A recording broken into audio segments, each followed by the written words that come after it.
सुप्रभातम। बच्चों, आप सभी कैसे हैं? आशा करता हूँ स्वस्थ होंगे, मस्त होंगे। आज काफ़ी दिनों बाद एक नए चैप्टर को लेकर आपके सामने आपसे रूबरू हो रहा हूँ। काफ़ी दिनों से आपके एग्ज़ाम्स चल रहे थे, कोई नया वीडियो आपने नहीं देखा। आप इस नए वीडियो के माध्यम से एक नए चैप्टर का अध्ययन करेंगे, चैप्टर 6 पार नज़र की। तो सभी अपनी बुक ओपन कर लेंगे, चैप्टर 6 निकाल लेंगे, पेज नंबर 34। चैप्टर 6 पार नज़र के। वह एक सुरंगनुमा रास्ता था। मैं सबसे पहले आपको बता देना चाहता हूँ कि यह मंगल ग्रह की कहानी है। मंगल ग्रह पर पहले जीवन था, उसके बाद समय के अनुसार परिस्थितियों में परिवर्तन हुआ, वातावरण में, जलवायु में परिवर्तन हुआ और फिर वह जो मंगल ग्रह के लोग थे वह जमीन के अंदर बसी एक कॉलोनी में रहने लगे। उसी की एक कहानी है जिसमें आप पढ़ेंगे उस ग्रह के बारे में। देखिए, वह एक सुरंगनुमा रास्ता था। आम आदमी के लिए इस रास्ते से होते हुए जाने की मनाही थी। मनाही मीन्स जहाँ पर कोई नहीं जा सकता, आम आदमी नहीं जा सकता जहाँ पर। लेकिन छोटू ने एक दिन अपने पापा का सिक्योरिटी पास लिया। सिक्योरिटी पास, सुरक्षा पास जो होता है, और जा पहुँचा सुरंग में। फिर क्या हुआ? छोटू कितनी बार कहा है तुमसे कि उस तरफ मत जाया करो। फिर पापा क्यों जाते हैं उस तरफ रोज़ रोज़? ऐसा उसने क्वेश्चन कर दिया। पापा को काम पर जाना होता है। रोजाना यही वार्तालाप हुआ करता था छोटू की माँ और छोटू के बीच। उस तरफ एक सुरंगनुमा रास्ता था और छोटू के पापा इसी सुरंग से होते हुए काम पर चले जाया करते थे। आम आदमी के लिए इस रास्ते से जाने की मनाही थी।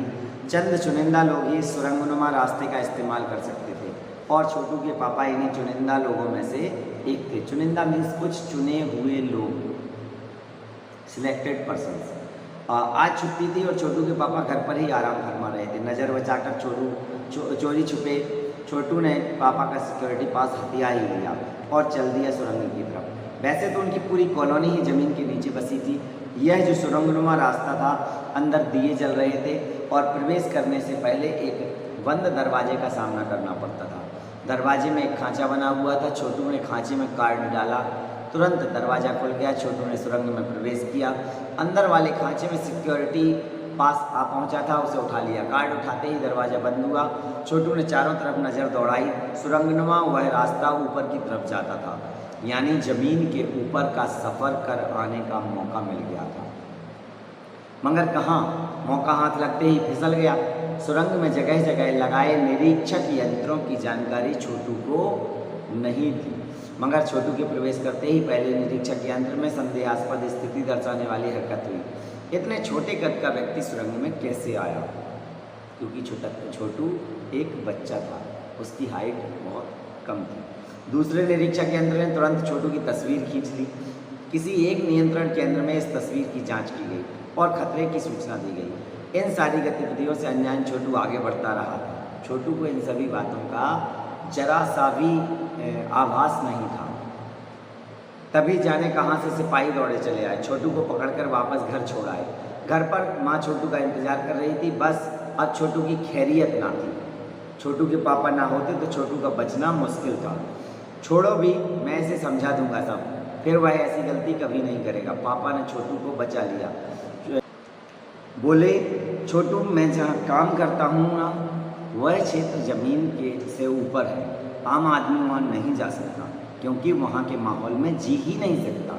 तो फिर आप कैसे जाते हैं वहाँ? छोटू का सवाल लाजमी था। मैं वहाँ एक ख़ास किस्म का स्पेस सूट पहनकर जाता हूँ। इस स्पेस सूट से मुझे ऑक्सीजन मिलता है जिससे मैं सांस ले सकता हूँ। इसी स्पेस सूट की वजह से बाहर की ठंड से मैं अपने आप को बचा सकता हूँ। खास किस्म के जूतों की वजह से ज़मीन के ऊपर मेरा चलना मुमकिन होता है। ज़मीन के ऊपर चलने फिरने के लिए हमें एक विशेष प्रकार का प्रशिक्षण दिया जाता है। छोटू सुन रहा था। पापा आगे बताने लगे, एक समय था जब अपने मंगल ग्रह पर सभी लोग ज़मीन के ऊपर ही रहते थे, बगैर किसी तरह के यंत्रों की मदद के, बगैर किसी खास किस्म की पोशाक के। हमारे पुरखे जमीन के ऊपर रहा करते थे, लेकिन धीरे धीरे वातावरण में परिवर्तन आने लगा। कई तरह के जीव धरती पर रहा करते थे, एक के बाद एक सब मरने लगे। इस परिवर्तन की जड़ में था सूरज में हुआ परिवर्तन। सूरज से हमें रोशनी मिलती है, उष्णता मिलती है। इन्हीं तत्वों से जीवों का पोषण होता है। सूरज में परिवर्तन होते ही यहाँ का प्राकृतिक संतुलन बिगड़ गया। प्रकृति के बदले हुए रूप का सामना करने में यहाँ के पशु पक्षी पेड़ पौधे सब अन्य जीव अक्षम साबित हुए। केवल हमारे पूर्वजों ने इस स्थिति का सामना किया। हम अपने तकनीकी ज्ञान के आधार पर हमने ज़मीन के नीचे अपना घर बना लिया। ज़मीन के ऊपर लगे विभिन्न यंत्रों के सहारे हम सूर्य शक्ति, सूरज की रोशनी और गर्मी का इस्तेमाल करते आ रहे हैं। उन्हीं यंत्रों के सहारे हम यहाँ ज़मीन के नीचे जी रहे हैं। यंत्र सुचारू रूप से चलते रहें, इसके लिए बड़ी सतर्कता बरतनी पड़ती है। मुझ जैसे कुछ चुनिंदा लोग इन्हीं यंत्रों का ध्यान रखते हैं। बड़ा हो जाऊंगा तो मैं भी यही काम करूंगा, छोटू ने अपनी मंशा जाहिर की। बिल्कुल, मगर उसके लिए खूब पढ़ना होगा, माँ और पापा की बात सुननी होगी, माँ ने कहा। दूसरे दिन छोटू के पापा काम पर चले गए। देखा तो कंट्रोल रूम का वातावरण बदला बदला सा था। शिफ्ट खत्म कर घर जा रहे स्टाफ के प्रमुख ने टीवी स्क्रीन की तरफ इशारा किया। स्क्रीन पर एक बिंदु झलक रहा था। वह बताने लगा, यह कोई आसमान का तारा नहीं है, क्योंकि कंप्यूटर से पता चल रहा है कि यह अपनी जगह अडिग नहीं रहा है। पिछले कुछ घंटों के दौरान इसने अपनी जगह बदली है। कंप्यूटर के अनुसार यह हमारी धरती की तरफ बढ़ता चला आ रहा है। अंतरिक्षयान तो नहीं है, छोटू के पापा ने अपना संदेह प्रकट किया। संदेह हमें भी है, आप अब इस पर बराबर ध्यान रखिएगा। छोटू के पापा सोच में डूब गए। क्या सचमुच अंतरिक्षयान होगा? कहाँ से आ रहा होगा? सौरमंडल में हमारी धरती के अलावा और कौन से ग्रह पर जीवों का अस्तित्व होगा? कैसे हो सकता है? और अगर होगा भी तो क्या इतनी प्रगति कर चुका होगा कि अंतरिक्षयान छोड़ सके? वैसे तो हमारे पूर्वजों ने भी अंतरिक्ष यानों उपग्रहों का प्रयोग किया था, मगर अब हमारे लिए यह असंभव है। इसके लिए आवश्यक मात्रा में ऊर्जा हो काश इस नए मेहमान को नज़दीक से देखा जा सकता। हाँ, अगर वह इसी तरफ आ रहा होगा तब तो यह संभव हो सकेगा। देखें, अब अंतरिक्षयान से एक यांत्रिक हाथ बाहर निकला। हर पल उसकी लंबाई बढ़ती ही जा रही थी। छोटू के पापा ने अवलोकन जारी रखा। कॉलोनी की प्रबंध समिति की सभा बुलाई गई थी। अध्यक्ष भाषण दे रहे थे। हाल ही में मिली जानकारी से पता चलता है कि 2 अंतरिक्षयान हमारे मंगल ग्रह की तरफ बढ़ते चले आ रहे हैं। इनमें से एक अंतरिक्षयान हमारे गिर्द चक्कर काट रहा है। कंप्यूटर के अनुसार ये अंतरिक्षयान नज़दीक के ही किसी ग्रह से छोड़े गए हैं। ऐसी हालत में हमें क्या करना चाहिए? इसकी कोई सुनिश्चित योजना बनानी जरूरी है। नंबर 1, आपका क्या ख्याल है? क्या हुआ जब देखा कि कोई अंतरिक्षयान हमारी तरफ बढ़ रहा है, हमारी धरती की तरफ बढ़ रहा है, तो इन्होंने अपनी कॉलोनी की अपनी एक मीटिंग बुलाई, सभा बुलाई प्रबंध समिति की, और उसमें उनके अध्यक्ष ने भाषण दिया। अब नंबर 1 से पूछा गया कि आपका क्या ख्याल है? कॉलोनी की सुरक्षा की पूरी जिम्मेदारी नंबर 1 पर थी। उन्होंने कुछ कागज समेटते हुए बोलना आरंभ किया। इन दोनों अंतरिक्षयानों को जलाकर खाक कर देने की क्षमता हम रखते हैं, मगर इसमें हमें कोई जानकारी हासिल नहीं हो सकेगी। अंतरिक्षयान बेकार कर जमीन पर उतरने पर मजबूर कर देने वाले यंत्र हमारे पास नहीं हैं। हालांकि अगर ये अंतरिक्षयान खुद ब खुद जमीन पर उतरते हैं तो उन्हें बेकार कर देने की क्षमता हम में अवश्य है। मेरी जानकारी के अनुसार इन अंतरिक्षयानों में सिर्फ यंत्र हैं, किसी तरह के जीव इनमें सवार नहीं है। नंबर 1 की बात सही लगती है। नंबर 2, एक वैज्ञानिक थे, वे बोले, हालांकि यंत्रों को बेकार कर देने में भी खतरा है। इनके बेकार होते ही दूसरे ग्रह के लोग हमारे बारे में जान जाएंगे। इसलिए मेरी राय में हमें सिर्फ अवलोकन करते रहना चाहिए।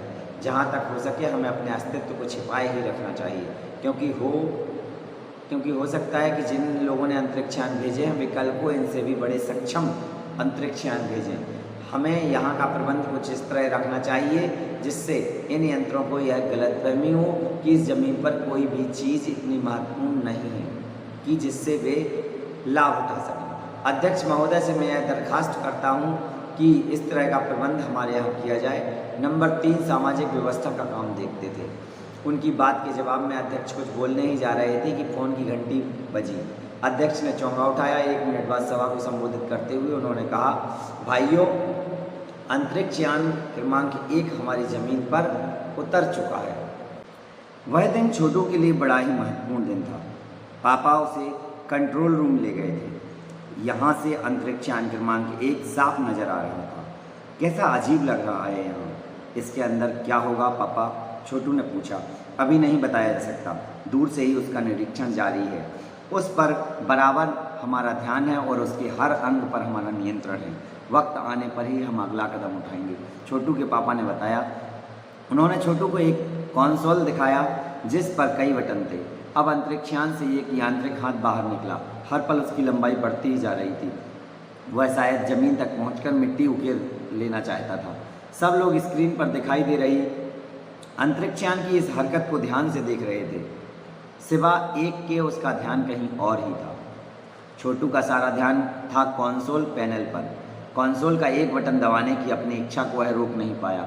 वह लाल लाल बटन उसे बरबस अपनी तरफ खींच रहा था और सहसा खतरे की घंटी बजी। तो सबकी निगाहें कंसोल की तरफ मुड़ी। पापा ने छोटू को अपनी तरफ खींचते हुए एक झापड़ रसीद कर दिया और लाल बटन को पूर्व स्थिति में ला रखा।